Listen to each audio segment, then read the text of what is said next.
This is great feedback so far. This is really interesting and maybe a little bit of what we predicted in some sense. The highly applicable is sort of fun because, yeah, I think perhaps that means that there's a bit of the system that's already usable, and hopefully we can make it more usable and more user friendly.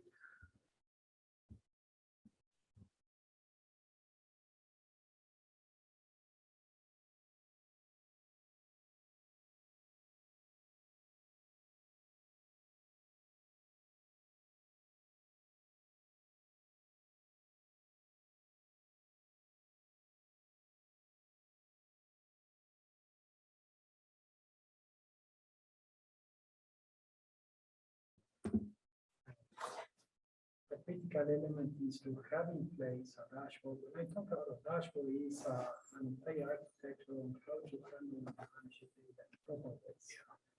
Because when you talk about the dashboard, it's about the maintenance of server services at the same time. It's the dashboard talking with those deployment servers in near real time. But then the dashboard itself is critical to must be a tool that is capable to produce the necessary synthesis of information we need to drive decision making. Yeah. Otherwise, by deploying sensors just for the sake of getting data, it doesn't make sense. Yeah. So, Yeah, I'm hoping there's a certain overlap between like the research and the production, because certainly if the system works and is affordable and all those things, then we benefit as much as the producer because we're collecting data, and we can sort of collect data, for data's sake in that realm, because yes, it's become the producer available. doesn't want to see lots of data. Yeah. They want just to get what they need to get the job done. That's exactly right. And that needs the dashboard needs to serve as that synthesis. Hopefully the online folks are picking up a bit of our discussion about the needs of producers versus researchers. And especially the fact that producers need sort of the most accessible, usable data, as fast and simply as they can get it.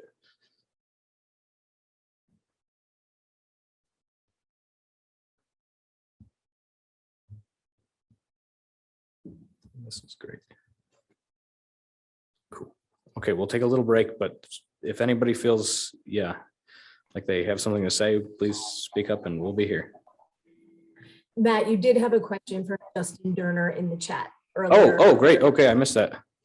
About sufficient workforce in the rural communities to incorporate this technology at the ranch level. And I think he wrote the question when Santiago was giving his talk. And then does one expect third-party integrators to emerge for providing this service? I have different perspectives on this, but maybe you do too. So I'm, this kind of goes back to what I was saying this morning, which was I can see sort of this emerging as like a side shoot of academia, like perhaps extension. There might be independent companies like Geek Squad who are specifically, designed for agricultural settings. But I kind of think it's going to come more from the academic side first. Before the private sector, but I could be wrong because there's a ton of companies producing these sensors, and it would behoove them as much as everybody else to have people on the ground, sort of helping set those up and make sure that they work at their highest capacity, because I mean, that's really the company's bottom line. But Santiago, I'll let you say something. So my quick comment would be that most of what is available out there as commercial, let's say, dashboard applications, I can say that they are focusing just on the products that they are selling, right? So that said, they usually focus on one single sensor, a few applications that they have an interest. On the other side, I think what our group is pursuing is just to provide a set of analytic tools that are necessary to bring the collection of sensor data into an application setting. And with that said, I would say that there are important processes that must be considered to reach those goals. The first one is you need to make sure that you have in place the necessary libraries, right, with codes and services to allow you to curate and to organize, harmonize all of that raw data into data that then could be used into a pipeline for analytics, right? Well, that pre-processing data is critical. And so in our group, the idea is to focus on that direction and to try to have a library that could be shared and could be open for other users and other groups that are interested in the same. And then the same thing is like with the side of, as you move into analytics, same thing. It's like it's important for us to work and create a library, right, that could be accessible for other groups or and users that might have an intention to use this as a platform for their own, applications and uses. So yeah, I like that. I see some more stuff rolling in the chat. Yes. Yeah, exactly what Meredith is saying. I agree with you, Justin. I think that's like a primary goal of our group is to be as focused on producer groups as producers. I think that we'll get a lot of answers in those sort of realms. So yeah, we have a. So how clear is it going to be for a producer? Cost benefit? Sure. Yeah, that's the question was about cost benefit, and we need a real economic analysis to be able to determine that, I think. But I think going back to Justin's question this morning about the 5-year timeline, I think that in 5 years we will genuinely be talking about like a real cost benefit analysis, and I hope that the answers are sort of clear. As simple as saying these 2 cows were experiencing dystocia and we got to them on time and pulled calves, and that means 2 calves on the ground and 2 cows that are saved equals $4,000 savings, and the system is half paid for itself, or something along. That's a very hypothetical situation, but I think Labor. and labor of course is like Santiago, do you want to talk about that? yeah, and I would say that's my experience in working in Midwestern systems with very heavy application of technology. There is a dimension there, a human, let's say, cultural dimension of the cost that is very difficult to evaluate. And I would say that could be different for different ranchers. Different ranchers might be willing to pay differently to just get the job done that otherwise they won't be able to do in the absence of that technology. So I think it's very difficult, right, to just put numbers and say what is the return on investment on this technology. Again, I would say some people might be willing to pay more just for the sake of getting the job done. Yeah.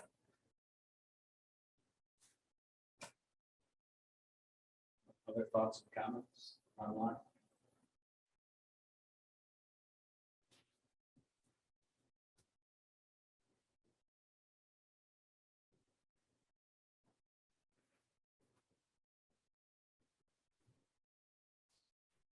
Okay, I'm gonna try again to ask the question that I had earlier, because I don't think it came across quite right. But and then I tried to clarify in the chat, and I still don't think I asked my question correctly. But so if we're gonna do a cost benefit analysis of these amazing technologies, I guess, is there a cost for like our expert ranchers, like maybe driving around the landscape less? Like, is there a cost to like their knowledge about the landscape, I guess? And I think the answer to that is no, but I think, because I think people still will be out there and observing things and interacting out there. But I guess I'm just wondering, and that's what I was trying to ask before, but I don't think it came across correctly. Maybe That's an excellent question. I'd be curious to get like Meredith's feedback, because I feel like it sort of ties into like what she was saying this morning about being able to drive around and like really relying on that visual information from like being out on the landscape. My initial like gut reaction is that it's just going to be different. It's not going to be, there's no cost trade-off necessarily. It's like an opportunity, like a benefit basically, which would be, maybe there's like critical time savings in not needing to drive around to the water troughs, but that means that you can actually invest more of your time sort of interacting with the plants and making sure that your grazing management scheme is appropriate and all those sort of things. So my gut reaction is to say that it would be like a benefit, but that all goes back to what we said about like the user the level of user interaction. So if the producer isn't taking full advantage of that and maybe doesn't trust the water system and is still driving around looking at waters and is still driving around looking at grass, well, then that's sort of a different story. But in the best case scenario, you eliminate some of the labor issues and then free up other time to do sort of more important things. Yeah, this is Meredith here. Meredith. And I don't see these technologies really saving time for me or replacing activities that I'm doing on the ranch, but they're just another way for me to make much more better informed decisions. So like if I'm wanting to say I want to move cows from pasture A to pasture B, I can look at the technology from the data side, and it can confirm my decisions or not. So I mean, I say like everything that I've heard from this conference is absolutely critical, and I would love to be like using this right now, but I don't see it as necessarily like a time saving thing. I see it as an efficiency builder. I see it as a way for me to confirm or contradict the decisions that I'm having to help me make much better informed decisions. So yeah, I'm thrilled about everything I'm hearing. I see easy way to incorporate all the things that I'm hearing today. But I don't see it so much as a way to like not get out in the pasture and actually put eyes on things every single day, basically. I think we all really appreciate that, Meredith, and Corey even sort of echoed your sentiment by saying the system's never going to replace the rancher. And I don't think that's the goal of any of us or anybody in this game. I think the goal is exactly like you said, to sort of increase efficiency and make the decision-making process simpler, or at least aid in having some sort of numerical data to work with, as opposed to having to go out and manage based on visual or physical interactions. Is that what along the lines of what you were thinking, Cherry? Yeah, I think that there are so benefits to these systems, and a lot of them were named before lunch. I think it's also important when we're looking at any new agricultural innovation. It's not that new, but any innovation, we want to look at the whole picture, and so maybe if there is a trade-off, but it's sounding like there's in this regard, and it's sounding like probably not. I just always think of it like the Apple Watch. Like not everybody has one and not everybody has a Fitbit, but like those of us who are wearing them, I think, like at least I find myself doing this, which is like increasingly using the tools available to me. So like that, I'll use the sleep app to see how well I actually slept at night. And I think that's like awesome, because it's informing like my actual behavior the following day by knowing how well I did or didn't sleep. And I think it's like, I think like once it becomes available and intuitive, then sort of the snowball effect starts to happen, because then it's available to you and you sort of continually use the things at your disposal. But yeah, until it gets like into the hands of the producer, I think that's almost the biggest challenge. But I don't think it, but that doesn't replace my bad decision to go to bed late or anything like that. But it does replace how much coffee I decide to eat for the day, that sort of thing. I think we're going to Yeah. transition. Oh, sorry, Meredith, please. Well, I just have one more, like, kind of more of a philosophical thing about where all of this is going.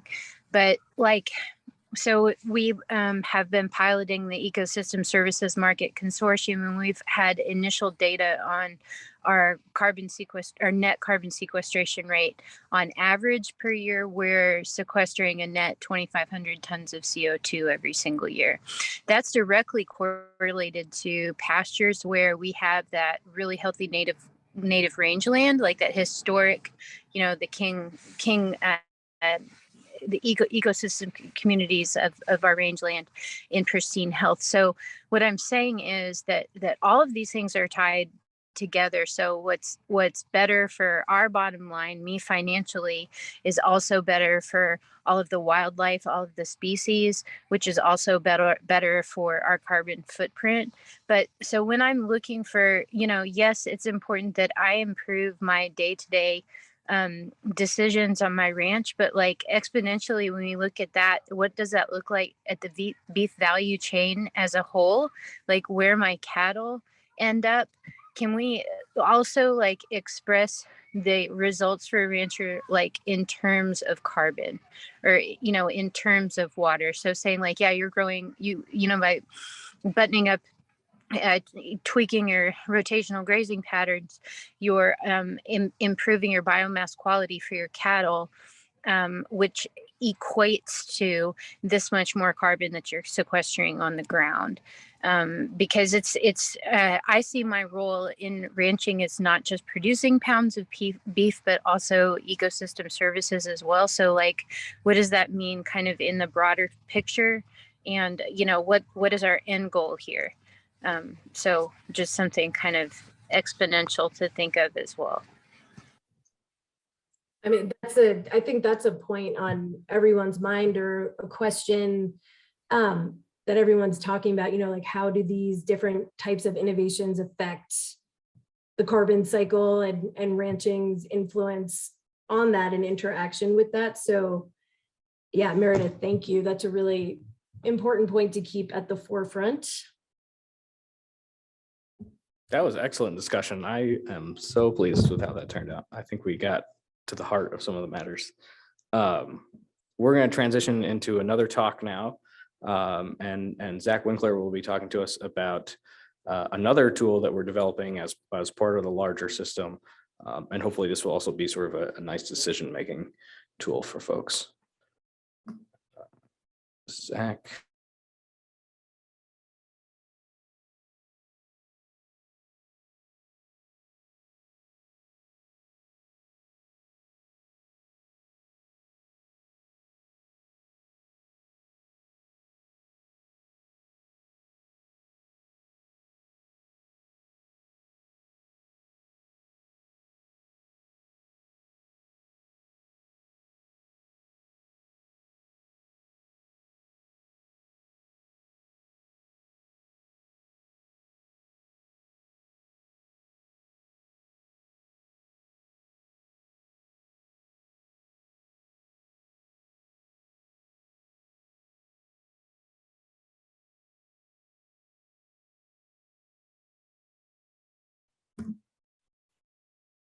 There you go.